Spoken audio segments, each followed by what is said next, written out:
மனிதநேய மக்கள் கட்சியினுடைய இளைஞர் அணி செயற்குழு கூட்டம் திருச்சியில நடைபெற்றுக் கொண்டிருக்கிறது. இதில் மிக முக்கியமாக பல்வேறு தீர்மானங்கள் நிறைவேற்றப்பட்டிருக்கின்றன. அதில் முக்கியமாக தமிழ்நாட்டில் போதை மருந்து பயன்பாட்டுக்கு எதிராக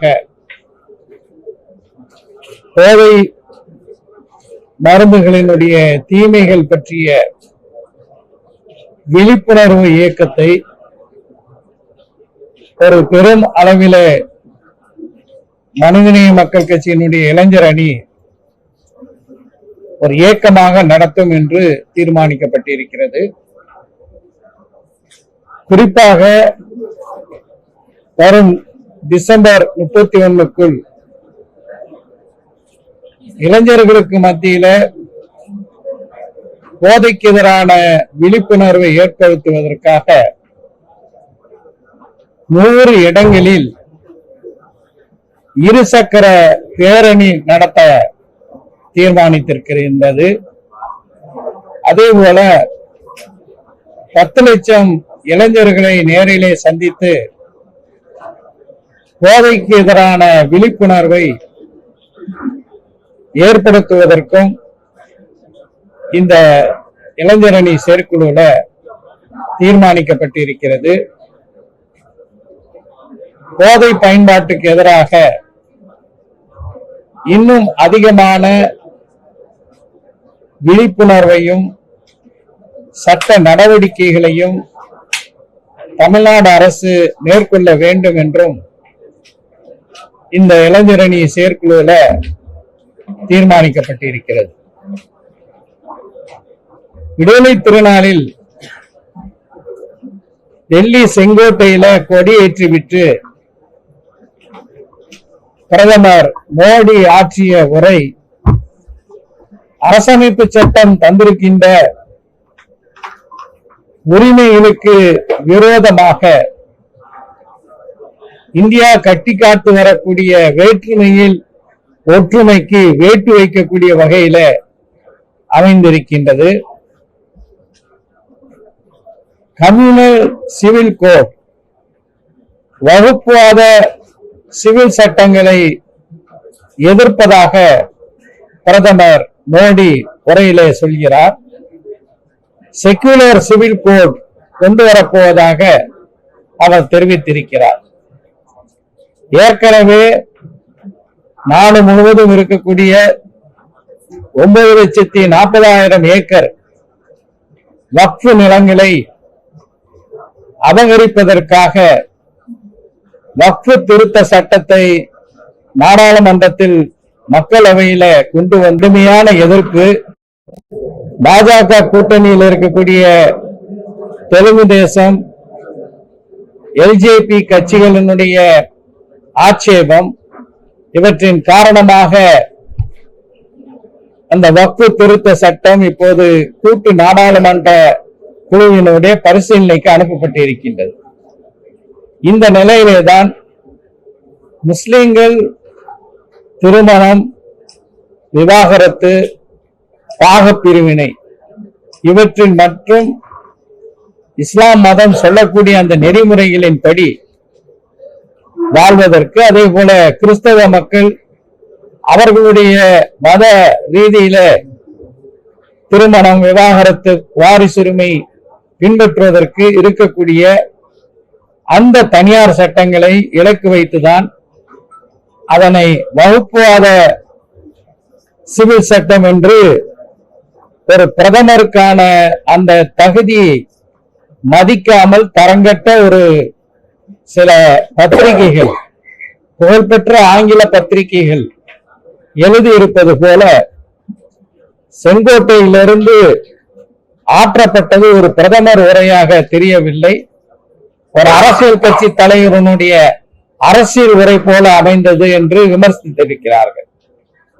இந்த பொது சிவில் சட்டம் என்ற அந்த பதத்தை எடுத்துவிட்டு இப்போது காமன் சிவில் சட்டம் என்ற ஒரு பதத்தை பயன்படுத்தி பட்டவர்த்தனமாக சிறுபான்மை மக்களை இலக்கு வைத்து பிரதமர் மோடி பேசியிருக்கிறார். அரசமைப்பு சட்டம் 25வது பிரிவு இந்திய குடிமக்களுக்கு எந்த மதத்தையும் பின்பற்றவும் கடைபிடிக்கவும் பிறருக்கு எடுத்துரைக்கவும் உரிமை தருகிறது. அதற்கு பங்கு விளைவிப்பது போல பிரதமர் மோடியினுடைய உரை அமைந்திருக்கின்றது. இந்தியா கூட்டணி தலைவர்கள், இந்தியா கூட்டணி கட்சிகள் இதனை கடுமையாக எதிர்க்க வேண்டும், எதிர்ப்பார்கள் என்ற முழு நம்பிக்கை எங்களுக்கு இருக்கின்றது. இதை தொடர்ந்து நாங்கள் வலியுறுத்துவோம். தமிழர் முதல்வர் கலந்துகிட்டதா அதிமுக விமர்சிக்கிறாங்க. இன்னைக்கு அவங்க நாணய வெளியிடுறாங்க. வந்து இந்திய இருக்கு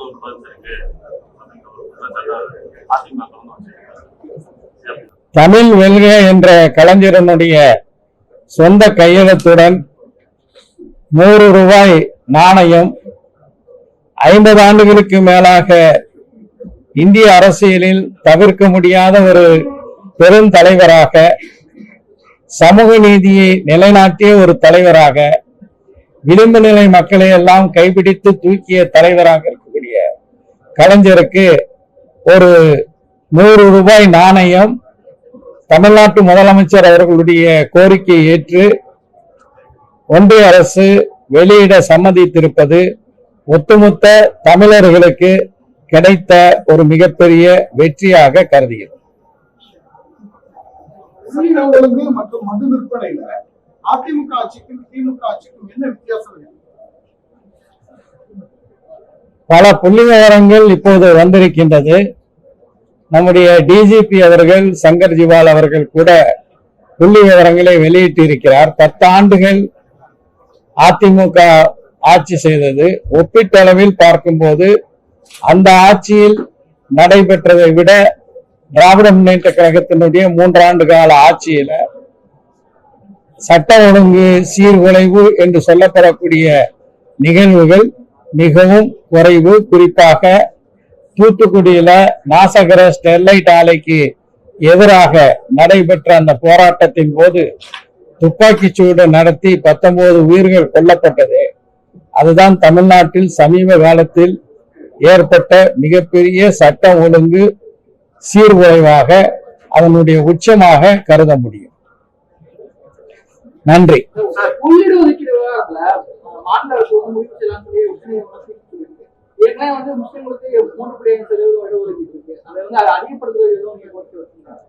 நிச்சயமாக முஸ்லிம்களுக்கான 3.5 விழுக்காடு இடஒதுக்கீடு அதிகரிக்கப்பட வேண்டும். இந்த பொருளாதாரத்தில் நலிவடைந்தவர்களுக்கான அந்த இடஒதுக்கீடு தொடர்பாக உச்ச நீதிமன்றம் அளித்த தீர்ப்பின் அடிப்படையில இந்த 50 விழுக்காட்டுக்கு மேல ஒரு மாநிலத்துல இடஒதுக்கீடு செல்லலாம் என்ற அந்த வரம்பு இப்போது அந்த தீர்ப்பின் வழியாக உடைந்திருக்கின்றது. எனவே ஒவ்வொரு மாநில அரசும் அந்த மாநிலத்தில் இருக்கக்கூடிய அனைத்து பிற்படுத்தப்பட்டோர், மிகவும் பிற்படுத்தப்பட்டோர், பட்டியலின மக்கள், பழங்குடியின மக்கள், பிற்படுத்தப்பட்ட முஸ்லிம்கள் அனைவர்களுக்கும் அவர்களுடைய மக்கள் தொகைக்கு ஏற்ப இடஒதுக்கீடு கொடுப்பதற்கான ஒரு வழி பிறந்திருக்கின்றது. எனவே அனைத்து மக்களுக்கும் அவர்களுடைய மக்கள் தொகைக்கு ஏற்ப இடஒதுக்கீடு தர வேண்டும் என்பதை நாங்கள் தொடர்ந்து வலியுறுத்தி இருக்கிறோம். நன்றி சார். மீட்டிங் கண்டினியூ பண்ணாலும் வெளியே தமிழ்நாட்டுல ஒருபோதும் தலித்து மக்கள் முதல்வர் ஆக முடியாதுன்னு திருமாவளவன் சொல்லியிருக்காரு. இதுக்கு நீங்க என்ன சொல்லுவீங்க? அந்த கருத்தை ஆதரிக்கிறீங்களா? தோழர் திருமா அவர்கள் எந்த சூழல்ல, எந்த பின்னணியில அந்த கருத்தை சொன்னார் என்பதை முழுமையாக எடுத்துக்கொள்ளாமல் ஒரே ஒரு வாசகத்தை பிடித்துக்கொண்டு திருமாவளவன் அவர்கள் தலித் ஒரு காலம் தமிழ்நாட்டின் முதலமைச்சராக ஆக முடியாது என்று பரப்புரை செய்வது தவறு. நிச்சயமாக தமிழ்நாட்டில் தலித் மக்கள் மிக அதிக அளவில் வசித்து வருகிறார்கள். அவர்களில் ஒருவர் தமிழ்நாட்டின் முதலமைச்சராவதை நாங்கள் வரவேற்கிறோம்.